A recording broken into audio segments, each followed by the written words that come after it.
Hi hello എല്ലാവർക്കും നമസ്കാരം. Hajas ക്ലാസ്സസിൻ്റെ morning T വിയിലേക്ക് എല്ലാവരെയും ഹാർദമായി സ്വാഗതം ചെയ്യുകയാണ്.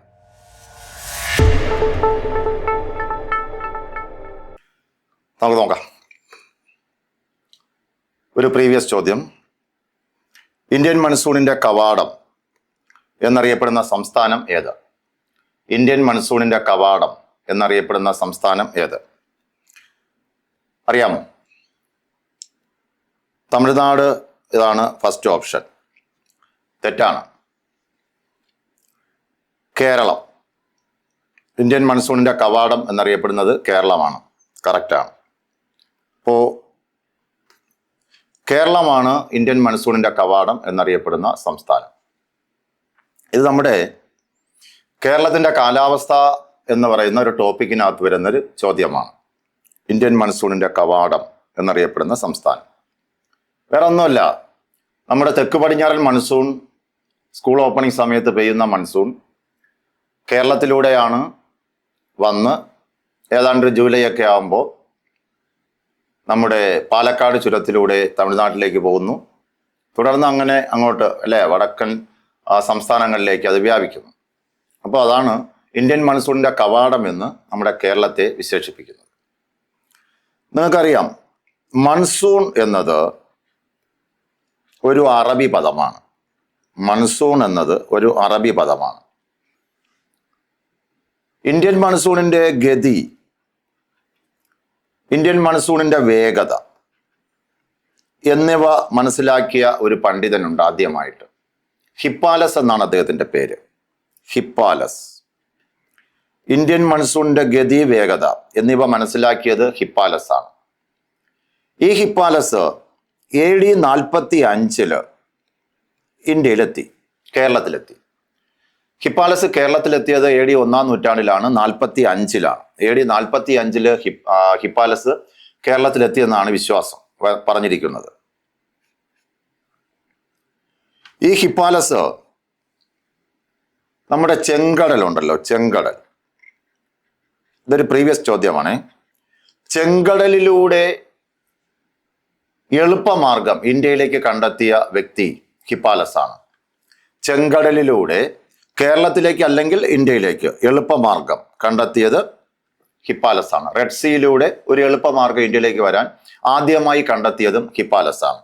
അപ്പൊ ഹിപ്പാലസിനെ കണക്ട് ചെയ്ത് 2-3 ചോദ്യങ്ങൾ ഇവിടെ ഉണ്ട്, നമ്മൾ മനസ്സിലായി കാണാം. ഇനി അടുത്ത കാലത്ത് ചോദിച്ചൊരു ചോദ്യം, ഇന്ത്യൻ മൺസൂണിനെ കുറിച്ച് ചേസിങ് ദ മൺസൂൺ എന്ന ഒരു കൃതി രചിച്ചിട്ടുണ്ട്. കൃതിയുടെ പേര് ചേസിങ് ദ മൺസൂൺ. ഇന്ത്യൻ മൺസൂണിനെ കുറിച്ച് ചേസിങ് ദ മൺസൂൺ എന്ന കൃതി രചിച്ചത് ആര്? അദ്ദേഹത്തിൻ്റെ പേര് അലക്സാണ്ടർ ഫ്രാറ്റർ എന്നാണ്. അലക്സാണ്ടർ ഫ്രാറ്റർ. ഇത് ഈ അടുത്ത കാലത്ത് ചോദിച്ചൊരു ചോദ്യമാണ്. ഇന്ത്യൻ മൺസൂണിനെ കുറിച്ച് രചിച്ച പുസ്തകമാണ് ചേസിങ് ദി മൺസൂൺ എന്ന് പറയുന്ന പുസ്തകം. അത് രചിച്ചത് ഒരു ബ്രിട്ടീഷുകാരനായ അലക്സാണ്ടർ ഫ്രാറ്റർ ആണ്. 1990-ലാണ് ഈ കൃതി പബ്ലിഷ് ചെയ്യുന്നത്. ഇത് പ്രീവിയസ് ആണ്, ശ്രദ്ധിക്കുക. ഇന്ത്യൻ മൺസൂണിനെ കുറിച്ച് ചേസിങ് ദി മൺസൂൺ എന്ന കൃതി രചിച്ചത് അലക്സാണ്ടർ ഫ്രാറ്റർ ആണ്. 1990 ഈ കൃതി പബ്ലിഷ് ചെയ്തു. നമ്മുടെ ഈ ഏപ്രിൽ മെയ് മാസങ്ങളിൽ കേരളത്തിൽ പെയ്യുന്ന ഒരു വേനൽ മഴയുണ്ട്, ഇടിയോടുകൂടിയ വേനൽ മഴ. അതിൻ്റെ പേര് എന്താണ്? ഏപ്രിൽ മെയ് മാസങ്ങളിൽ കേരളത്തിൽ പെയ്യുന്ന ഇടിയോടുകൂടിയ വേനൽ മഴയുടെ പേര് എന്താണ്? അറിയാം എല്ലാവർക്കും അല്ലേ? അതിൻ്റെ പേര് മാംഗോ ഷവർ എന്നാണ്. എന്താണ്? Mango shower. അപ്പൊ എന്താണ് മാംഗോ ഷവർ? കേരളത്തിൽ ഏപ്രിൽ മെയ് മാസങ്ങളിൽ പെയ്യുന്ന വേനൽ മഴയ്ക്ക് പറയുന്ന പേരാണ് മാംഗോ ഷവർ. ആ പേര് കിട്ടാൻ കാരണം അത് മാങ്ങാകാലമാണ്, ഏപ്രിൽ മെയ് മാസം എന്നൊക്കെ പറയുമ്പോൾ അല്ലേ? ആ സമയത്ത് വരുന്ന ഈ മഴ പാകമാകാത്ത മാങ്ങകളെയും പാകമായ മാങ്ങകളെയൊക്കെ എന്ത് ചെയ്യുന്നു? താഴെ തള്ളിയിടുന്നുണ്ട്. അപ്പൊ മാംഗോ ഷവർ എന്നുള്ള പേര് ആ മഴയ്ക്ക് ലഭിക്കുകയും ചെയ്തു. Mango shower. കേരളത്തിൽ എത്ര കാലാവസ്ഥാ വിഭാഗങ്ങൾ ഉണ്ടെന്ന് ചോദിച്ചാൽ 4 കാലാവസ്ഥാ വിഭാഗങ്ങളാണ് കേരളത്തിലുള്ളത്. കേരളത്തിലെ കാലാവസ്ഥയെ നമുക്ക് 4ആയി തിരിക്കാം. ഒന്നാമത്തേത് ശൈത്യകാലമാണ്. കേരളത്തിലെ ഒന്നാമത്തെ കാലാവസ്ഥാ വിഭാഗം ശൈത്യകാലം. രണ്ടാമത്തെ കാലാവസ്ഥാ വിഭാഗം വേനൽക്കാലമാണ്. വേനൽക്കാലം, ഇത് ശ്രദ്ധിക്കണേ. ഒന്നാമത്തേത് ശൈത്യകാലം, രണ്ടാമത്തേത് വേനൽക്കാലം. മൂന്നാമത്തെ കേരളത്തിന്റെ കാലാവസ്ഥാ വിഭാഗം തെക്ക് പടിഞ്ഞാറൻ മൺസൂൺ കാലം എന്നാണ്. തെക്ക് പടിഞ്ഞാറൻ മൺസൂൺ കാലം. നാലാമത്തേത് വടക്ക് കിഴക്കൻ മൺസൂൺ കാലം. നാലാമത്തേത് വടക്ക് കിഴക്കൻ മൺസൂൺ കാലം. ഇങ്ങനെ കേരളത്തിൽ 4 കാലാവസ്ഥാ വിഭാഗങ്ങളുണ്ട്. ഏതൊക്കെയാണ്? ശൈത്യകാലം, വേനൽക്കാലം, തെക്ക് പടിഞ്ഞാറൻ മൺസൂൺ കാലം, വടക്ക് കിഴക്കൻ മൺസൂൺ കാലം. കഴിഞ്ഞില്ല. ഇത് ഓരോന്നും ഏതൊക്കെ മാസങ്ങളാണെന്നും കൂടെ നമുക്കൊന്ന് ബോധ്യപ്പെടണം. ശൈത്യകാലം ഡിസംബർ മുതൽ ഫെബ്രുവരി വരെയാണ്. കേരളത്തിൻ്റെ ശൈത്യകാലം ഡിസംബറിൽ തുടങ്ങി ഫെബ്രുവരിയിൽ അവസാനിക്കുന്നു. മനസ്സിൽ ചിരിക്കുകയായിരിക്കും, ഫെബ്രുവരിയിൽ തണുപ്പോ? അങ്ങനെ ഉണ്ടായിരുന്നു. ഇപ്പൊ കാലാവസ്ഥാ വ്യതിയാനം കൊണ്ട് ഡിസംബറിൽ പോലും നമുക്ക് തണുപ്പില്ല. എന്നാലും കേരളത്തിന്റെ ഒന്നാമത്തെ കാലാവസ്ഥാ വിഭാഗം ശൈത്യകാലം ഡിസംബർ മുതൽ ഫെബ്രുവരി വരെയാണ്. ഓക്കെ. രണ്ടാമത്തത് വേനൽക്കാലം. അപ്പൊ ഇവിടെ ഫെബ്രുവരിയിൽ അവസാനിക്കുമ്പോൾ അടുത്തത് എപ്പോൾ ആരംഭിക്കും? മാർച്ചിൽ ആരംഭിക്കും അല്ലെ? മാർച്ച് മുതൽ മെയ് വരെയാണ് വേനൽക്കാലം. മാർച്ച് മുതൽ മെയ് വരെ. തെക്ക് പടിഞ്ഞാറൻ മൺസൂൺ കാലം ജൂണിൽ തുടങ്ങി സെപ്റ്റംബറിൽ അവസാനിക്കുന്നു. ജൂൺ മുതൽ സെപ്റ്റംബർ വരെയാണ് തെക്ക് പടിഞ്ഞാറൻ മൺസൂൺ കാലം. വടക്ക് കിഴക്കൻ മൺസൂൺ കാലം ഒക്ടോബർ നവംബർ മാസങ്ങളിലാണ്. ഒക്ടോബർ മുതൽ നവംബർ വരെ. അപ്പൊ ആ ഒരു സൈക്കിൾ തീർന്നു. പിന്നെയും ഡിസംബർ ആകുന്നു, ശൈത്യകാലം ആരംഭിക്കുന്നു. അപ്പൊ ഇത്രയും ഇത് നിരവധി തവണ പരീക്ഷയ്ക്ക് ചോദിച്ചിട്ടുള്ള ഒരു ചോദ്യമാണ്. മറിച്ചും തിരിച്ചും ഒക്കെ ചോദിക്കും. അപ്പൊ കേരളത്തിൽ 4 കാലാവസ്ഥാ വിഭാഗം, ഇന്ത്യയിലല്ല കേരളത്തിൽ 4 കാലാവസ്ഥാ വിഭാഗങ്ങളാണുള്ളത്. ശൈത്യകാലം, വേനൽക്കാലം, തെക്ക് പടിഞ്ഞാറൻ മൺസൂൺ കാലം, വടക്ക് കിഴക്കൻ മൺസൂൺ കാലം. ശൈത്യകാലം ആരംഭിക്കുന്നത് ഡിസംബർ, അവസാനിക്കുന്നത് ഫെബ്രുവരി. വേനൽക്കാലം ആരംഭിക്കുന്നത് മാർച്ച്, അവസാനിക്കുന്നത് മെയ്.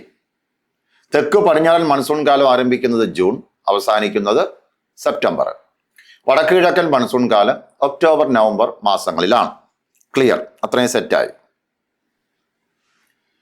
കേരളത്തിൽ ഏറ്റവും കൂടുതൽ മഴ ലഭിക്കുന്ന മാസം കേരളത്തിൽ, നമ്മൾ കേരളത്തിന്റെ കാലാവസ്ഥയാണ് ചർച്ച ചെയ്യുന്നത്.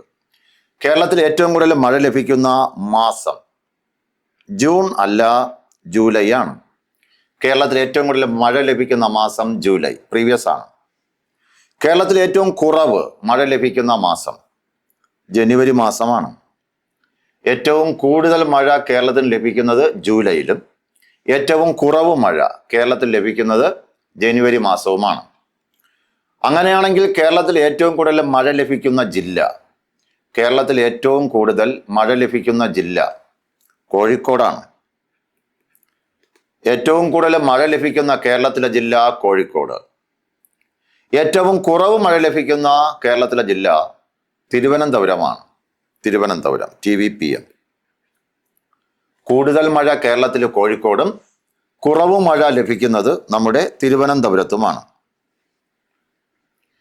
ഏറ്റവും കൂടുതൽ മഴ ലഭിക്കുന്ന സ്ഥലം കേരളത്തിലെ നേര്യമംഗലമാണ്. നേര്യമംഗലം എറണാകുളം ജില്ലയാണ്. അവിടെ ഒരു കാര്യം നമ്മൾ മനസ്സിലാക്കേണ്ടത്, പണ്ട്, അതായത് ഒരു 10-25 വർഷങ്ങൾക്ക് മുൻപ് കേരളത്തിൽ ഏറ്റവും കൂടുതൽ മഴ ലഭിച്ചിരുന്നത് ലക്കിടിയാണ്. ലക്കിടി, വയനാട് ജില്ലയിലെ ലക്കിടിയാണ് കേരളത്തിൽ ഏറ്റവും കൂടുതൽ മഴ ലഭിച്ചിരുന്ന സ്ഥലം ഒരു 25 വർഷങ്ങൾക്കൊക്കെ മുൻപ്. അതിനുശേഷമാണ് ലക്കിടിയേക്കാൾ മഴ രേഖപ്പെടുത്തുന്നത് നമ്മുടെ നേര്യമംഗലമായി മാറുന്നത്. എറണാകുളം ജില്ലയിലെ നേര്യമംഗലം.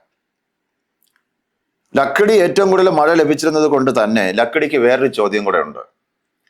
ഇന്ത്യയുടെ ചിറാപുഞ്ചി എന്നറിയപ്പെടുന്ന സ്ഥലം, ഇന്ത്യയുടെ ചിറാപുഞ്ചി എന്നറിയപ്പെടുന്ന സ്ഥലം ലക്കിടിയാണ് ആൻസർ. അപ്പൊ എന്താ ചിറാപുഞ്ചി എന്ന് ചോദിച്ചാൽ, കുറേ വർഷങ്ങൾക്ക് മുമ്പ് ഇന്ത്യയിലും ലോകത്തിലും ഏറ്റവും കൂടുതൽ മഴ രേഖപ്പെടുത്തിയിരുന്ന സ്ഥലമാണ് ചിറാപുഞ്ചി അല്ലെ? ഇപ്പോൾ അതിന്റെ സ്ഥാനം മാറി. ചിറാപുഞ്ചിയുടെ സ്ഥാനമാണ് മൗസിൻഡ്രം ഏറ്റെടുത്തത്. ഇന്ന് ഏറ്റവും കൂടുതൽ മഴ ലഭിക്കുന്നത് മൗസിൻഡ്രമാണ്. അപ്പൊ പണ്ട് ചിറാപൂഞ്ചി ആയിരുന്നതുകൊണ്ട്, കേരളത്തിൽ പണ്ട് ലക്കിടി ആയിരുന്നതുകൊണ്ട് കേരളത്തിലെ ചിറാപൂഞ്ചി എന്ന് ചോദിച്ചാൽ നമ്മുടെ ലക്കിടി, വയനാട് ജില്ലയിലെ ലക്കിടിയാണ്. കേരളത്തില് ഏറ്റവും കുറവ് മഴ രേഖപ്പെടുത്തുന്ന സ്ഥലം ചിന്നാറാണ്. ഏറ്റവും കൂടുതൽ നേര്യമംഗലം, ഏറ്റവും കുറവ് മഴ രേഖപ്പെടുത്തുന്നത് ചിന്നാർ. ചിന്നാറിന് വേറൊരു ചോദ്യം കൂടെ ഉണ്ട്, നിരവധി തവണ ചോദിച്ചൊരു ചോദ്യമുണ്ട്. കേരളത്തിലെ മഴ നിഴൽ പ്രദേശം എന്ന് ചോദിച്ചാലും ചിന്നാർ തന്നെ, റെയിൻ ഷാഡോ അല്ലെ. എന്താണത് എന്ന് ചോദിച്ചാല് ഇത് ചിന്നാറാണെന്നൊന്ന് വിചാരിച്ചോളൂ. ഇവിടെ ഒരു പർവ്വത നിരയുണ്ട്, പശ്ചിമഘട്ടത്തിന്റെ ഒരു ചെറിയ ഭാഗം ഇങ്ങനെ ഉയർന്നു നിൽക്കുകയാണ്. അപ്പൊ സ്വാഭാവികമായി ഇത് ചിന്നാറാണ്. അപ്പൊ സ്വാഭാവികമായിട്ടും മഴമേഘങ്ങളെ ഇങ്ങോട്ട് കൊണ്ടുവരുമ്പോൾ ആ മഴമേഘങ്ങൾ എന്ത് ചെയ്യുന്നു, ഇവിടെ തട്ടുന്നു അല്ലെ. ഈ പർവ്വതത്തിൽ പശ്ചിമഘട്ടമാണ് കേട്ടോ, പശ്ചിമഘട്ടത്തിൻ്റെ ഒരു ഭാഗമാണിത്. ഇവിടെ തട്ടിയിട്ട് സ്വാഭാവികമായിട്ട് ഇപ്പുറത്ത് ചിന്നാറിന് മഴ കൊടുക്കുന്നില്ല. അപ്പൊ അവിടെ ചിന്നാർ എന്തായിട്ട് മാറുന്നു, ഒരു മഴ നിഴൽ പ്രദേശമായിട്ട് മാറുന്നു. ആ മഴ ഇപ്പുറത്ത് പെയ്യുന്നു അല്ലെ. അതാണ് മഴ നിഴൽ പ്രദേശം എന്ന് പറയുന്നത്. ഏറ്റവും കൂടുതൽ മഴ രേഖപ്പെടുത്തുന്ന കേരളത്തിലെ ജില്ല കോഴിക്കോട്. കുറച്ചു മഴ രേഖപ്പെടുത്തുന്ന കേരളത്തിലെ ജില്ല തിരുവനന്തപുരം. ഏറ്റവും കൂടുതൽ മഴ രേഖപ്പെടുത്തുന്ന മഴ രേഖപ്പെടുത്തുന്ന മാസം ജൂലൈ. ഏറ്റവും കുറവ് മഴ രേഖപ്പെടുത്തുന്ന മാസം ജനുവരിയാണ്. ഏറ്റവും കൂടുതൽ മഴ പെയ്യുന്ന സ്ഥലം നേര്യമംഗലം, എറണാകുളം. ഏറ്റവും കുറവ് മഴ രേഖപ്പെടുത്തുന്ന സ്ഥലം ഇടുക്കി ജില്ലയിലെ ചിന്നാറ. കേരളത്തിൽ ഏറ്റവും കൂടുതൽ ചൂട് അനുഭവപ്പെടുന്ന ജില്ല എല്ലാവർക്കും അറിയാം, പാലക്കാടാണ്. ഏറ്റവും കൂടുതൽ ചൂട് പാലക്കാട്. ഏറ്റവും കൂടുതൽ ചൂട് അനുഭവപ്പെടുന്ന സ്ഥലം ചോദിച്ചാൽ അത് പുനലൂരുമാണ്. പാലക്കാട് ജില്ല ഇത്രയും ചൂട് കൂടാൻ കാരണം പാലക്കാട് ചുരമാണ്. പാലക്കാട് ചുരം ഏതാണ്ട് 40 കിലോമീറ്ററോളം വീതിയുണ്ട്. അത്രയും ഒരു ഗ്യാപ്പാണ് പശ്ചിമഘട്ടത്തിലെ പാലക്കാട് ഭാഗത്തുള്ളത്. അപ്പൊ ഇത്രയും ഗ്യാപ്പ് ഉള്ളതുകൊണ്ട് തമിഴ്നാട്ടിൽ നിന്നും ചൂട് കാറ്റ് പാലക്കാട്ടേക്ക് വരുന്നു. അതുകൊണ്ടാണ് പാലക്കാട് ജില്ലയ്ക്ക് ഇത്രയും ചൂടുണ്ടാവാൻ കാരണം. ശരിയല്ലേ? അതുപോലെ തന്നെ പുനലൂരിന് ഇത്രയും ചൂട് കൂട്ടാൻ കാരണം എന്താണ്? പുനലൂർ ഇത്രയും ചൂട് കൂടാൻ കാരണം സ്ഥലം ചോദിച്ചാൽ പുനലൂരാണ്, കൊല്ലം ജില്ലയിലെ. അതും ആര്യങ്കാവ് ചുരമാണ്. ആര്യങ്കാവ് ചുരത്തിലൂടെ ഇവിടെ നിന്നും തമിഴ്നാട്ടിൽ നിന്നും ചൂട് കാറ്റ് വീശുന്നു. അപ്പോൾ നമ്മുടെ ഈ മേഖല, പുനലൂർ മേഖല നല്ല ചൂടുള്ളതായി മാറി. ഒന്ന് ആലോചിച്ച് നോക്കൂ. അപ്പോൾ പശ്ചിമഘട്ടം കേരളത്തിന്റെ കിഴക്ക് ഒരു കോട്ട പോലെ വരാതിരുന്നുവെങ്കിൽ കേരളത്തിന്റെ കാലാവസ്ഥ മറിച്ചാകുമായിരുന്നു അല്ലെ. തമിഴ്നാടിന്റെ അതേ കാലാവസ്ഥയാകും കേരളത്തിലും, നല്ല ചൂടാവും. അപ്പോൾ നമ്മളെ സംരക്ഷിക്കുന്ന ഒരു പർവ്വത നിരയാണ് പശ്ചിമഘട്ടം എന്ന് പറയുന്നത്. നമ്മൾ സഖ്യാദ്രി, സഖ്യപർവ്വതം എന്നൊക്കെ പറയുന്നത്. ആ സഖ്യപർവ്വതത്തെ സംരക്ഷിക്കേണ്ട ഉത്തരവാദിത്വം നമുക്കാണ്. നമ്മുടെ 41 നദികളും ഉത്ഭവിക്കുന്നത് ഈ പശ്ചിമഘട്ടത്തിൽ നിന്നാണ്. പക്ഷെ പശ്ചിമഘട്ടത്തെ നമ്മൾ നിരന്തരം ഉപദ്രവിച്ചു കൊണ്ടിരിക്കുകയാണ്. അപ്പൊ സ്വാഭാവികമായിട്ട് അത് തകർന്നുകൊണ്ടിരിക്കുന്നു. ഓക്കെ, അതിലേക്ക് പോണ്ട. അപ്പൊ നമ്മളിപ്പോൾ ഇത്രയും പറഞ്ഞ കാര്യങ്ങളൊന്ന് മനസ്സിനകത്ത് വേണം. ഇനി വേറൊരു ചോദ്യം, ഒരിക്കൽ ചോദിച്ചൊരു ചോദ്യമാണ്. ഇന്ത്യയുടെ യഥാർത്ഥ ധനമന്ത്രി എന്നറിയപ്പെടുന്ന കാലാവസ്ഥാ പ്രതിഭാസം ഏതാണ്? ഇതൊരു ചോദ്യമാണ്. ഇന്ത്യയുടെ യഥാർത്ഥ ധനമന്ത്രി എന്നറിയപ്പെടുന്ന കാലാവസ്ഥാ പ്രതിഭാസം ഏതാണ്? മൺസൂൺ കാറ്റുകളാണ് അതിന്റെ ആൻസർ. അത്രയും നല്ലൊരു ചോദ്യം എന്ന് പറയാൻ പറ്റില്ല. എന്നാലും ഇന്ത്യയുടെ യഥാർത്ഥ ധനമന്ത്രി എന്നറിയപ്പെടുന്ന കാലാവസ്ഥാ പ്രതിഭാസം മൺസൂൺ കാറ്റാണ്. എന്താണ് അതിന്റെ അർത്ഥം? അതായത് നല്ല മൺസൂൺ കാറ്റുണ്ടെങ്കിൽ മഴ ഉണ്ടാവും അല്ലെ. ഇന്ത്യയിൽ മൊത്തത്തിൽ നല്ല മഴ കിട്ടുകയാണെങ്കിൽ കാർഷികമായിട്ട് നമ്മൾ ഡെവലപ്പ് ആവും. കാർഷികമായിട്ട് ഡെവലപ്പ് ആവുമ്പോൾ എല്ലാവരുടെ കയ്യിലും പണം ഉണ്ടാവും. അതുകൊണ്ടാണ് ആ ചോദ്യം. ഇന്ത്യയുടെ യഥാർത്ഥ ധനമന്ത്രി എന്നറിയപ്പെടുന്ന കാലാവസ്ഥാ പ്രതിഭാസം മൺസൂൺ കാറ്റുകളാണ്. ഇന്ത്യൻ മൺസൂണിന്റെ ആരംഭം എന്നറിയപ്പെടുന്നത്, ആഗമനം എന്നറിയപ്പെടുന്നത്, മൺസൂണിന്റെ ആഗമനം എന്നറിയപ്പെടുന്നത് തെക്ക് പടിഞ്ഞാറൻ മൺസൂണാണ്. മൺസൂണിന്റെ ആഗമനം എന്നറിയപ്പെടുന്നത് തെക്ക് പടിഞ്ഞാറൻ മൺസൂണാണ്. തെക്ക് പടിഞ്ഞാറൻ മൺസൂണിന്റെ മറ്റ് പേരുകളും കൂടെ ഉണ്ട്. കാലവർഷമെന്നും ഇടവപ്പാതി എന്നും ഹിപ്പാലസ് കാറ്റെന്നും വിളിക്കുന്നത് തെക്ക് പടിഞ്ഞാറൻ മൺസൂണിനെയാണ്. ഇതിലെ കാലവർഷവും ഇടവപ്പാതിയും നമുക്കറിയാം അല്ലെ. പക്ഷെ ഹിപ്പാലസ് കാറ്റ് എന്ന് അറിയപ്പെടുന്നതും നമ്മുടെ ഈ തെക്ക് പടിഞ്ഞാറൻ മൺസൂണിനെയാണ്. അപ്പൊ ഇന്ത്യൻ മൺസൂണിന്റെ ആഗമനം പരീക്ഷയ്ക്ക് ചോദിച്ചിട്ടുണ്ട്. ഇന്ത്യൻ മൺസൂണിന്റെ ആഗമനം ഏതാണ്? തെക്ക് പടിഞ്ഞാറൻ മൺസൂൺ. തെക്ക് പടിഞ്ഞാറൻ മൺസൂണിന്റെ മറ്റ് പേരുകൾ എന്താണ്? കാലവർഷം, ഇടവപ്പാതി, ഹിപ്പാലസ് കാറ്റ്. അപ്പൊ ഇന്ത്യൻ മൺസൂണിന്റെ ആഗമനം തെക്ക് പടിഞ്ഞാറൻ മൺസൂൺ ആണെങ്കിൽ ഇന്ത്യൻ മൺസൂണിന്റെ പിൻവാങ്ങൽ എന്നറിയപ്പെടുന്നത് വടക്ക് കിഴക്കൻ മൺസൂണാണ്. ഇന്ത്യൻ മൺസൂണിന്റെ പിൻവാങ്ങൽ എന്നറിയപ്പെടുന്നത് വടക്ക് കിഴക്കൻ മൺസൂണാണ്. വടക്ക് കിഴക്കൻ മൺസൂണിന് മറ്റെന്തെങ്കിലും പേരുകൾ കൂടെ ഉണ്ടോ? തുലാവർഷം എന്നാണ്. വടക്ക് കിഴക്കൻ മൺസൂണിന്റെ മറ്റൊരു പേര് തുലാവർഷം എന്നാണ്.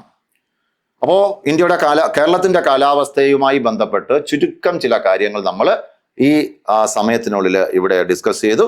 ഓക്കെ, അപ്പൊ ഇന്ത്യൻ മൺസൂണിന്റെ കവാടം എന്നറിയപ്പെടുന്ന സംസ്ഥാനം കേരളമാണ്. അപ്പൊ നമുക്ക് അടുത്ത ഒരു ക്ലാസ്സുമായിട്ട് വീണ്ടും കാണാം. Okay, all the best. Thank you.